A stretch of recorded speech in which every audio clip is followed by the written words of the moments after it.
Bismillahirrahmanirrahim. Assalamualaikum warahmatullahi wabarakatuh. Pada kesempatan kali ini kita akan belajar di kelas 6, pelajaran yang pertama yaitu indahnya saling menghormati. Adapun submateri yang akan kita bahas adalah memahami arti dari Quran surat Al-Kafirun. Sekarang kita akan lanjutkan ke pembelajarannya. A'udzubillahi minasyaitonirrajim. Bismillahirrahmanirrahim. Qul ya ayyuhal kafirun.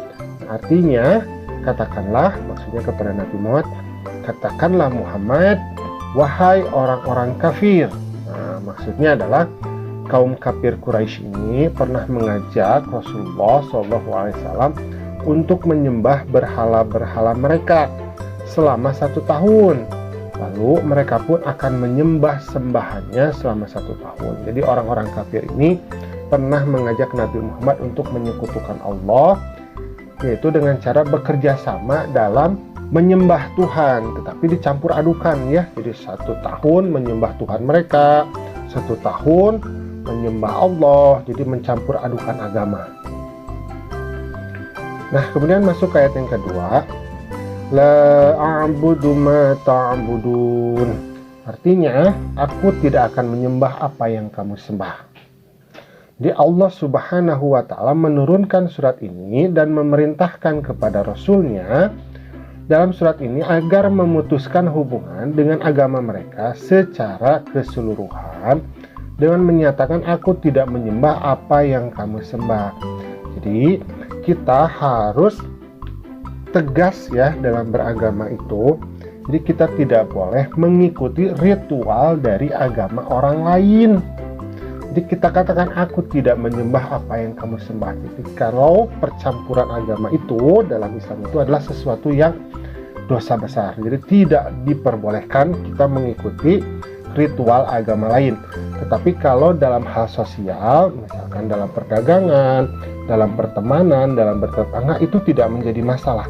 Tetapi kalau dicampur adukan tata cara dalam beribadah, maka ini yang tidak boleh. Oke, sekarang kita masuk ke ayat yang ketiga. Wala antum a'biduna ma a'bud. Dan kamu bukan penyembah apa yang aku sembah.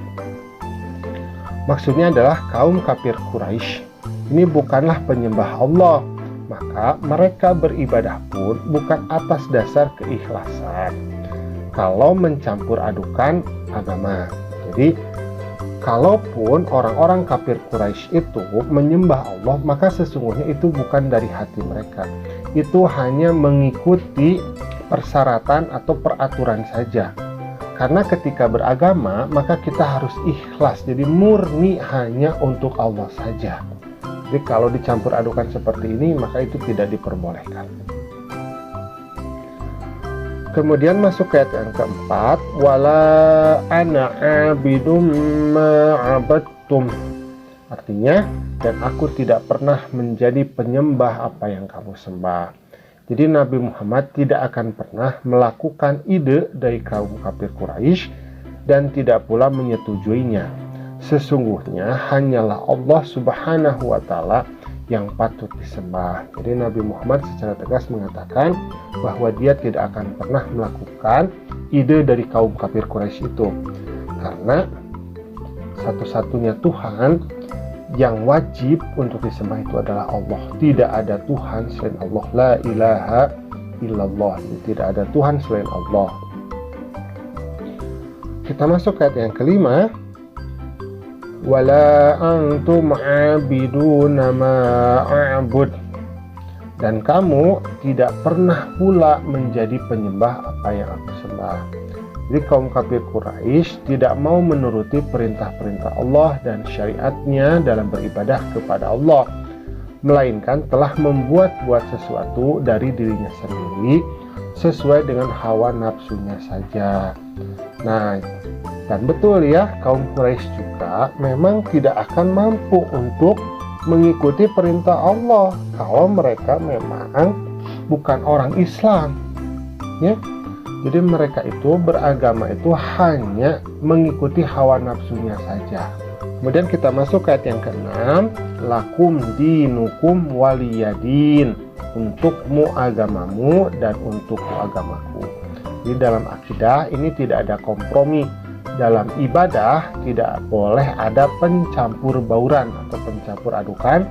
Tidak mungkin Rasulullah dan orang-orang beriman menyembah berhala dan sesembahan orang kafir, meskipun hanya setahun, sehari, bahkan sedetik. Karena itu adalah kemusyrikan dan kekafiran. Jadi akidah Islam itu sangat tegas ya, kita tidak boleh mencampur adukan agama apapun, baik kita mengikuti ritual dari agama orang lain atau orang lain mengikuti ritual dari agama kita. Jadi tidak usah ya, tidak usah dicampur adukan, tidak usah disatukan, karena agama kita dengan agama mereka berbeda. Tetapi dalam hal kemasyarakatan dan sosial itu tidak menjadi masalah. Bertetangga, berteman, berdagang itu tidak menjadi masalah. Tetapi kalau misalkan dalam hal peribadatan ya, maka itu tidak boleh. Nah, alhamdulillah pembelajaran kita pada kesempatan kali ini sudah selesai. Terima kasih ya sudah mau menyimak. Assalamualaikum.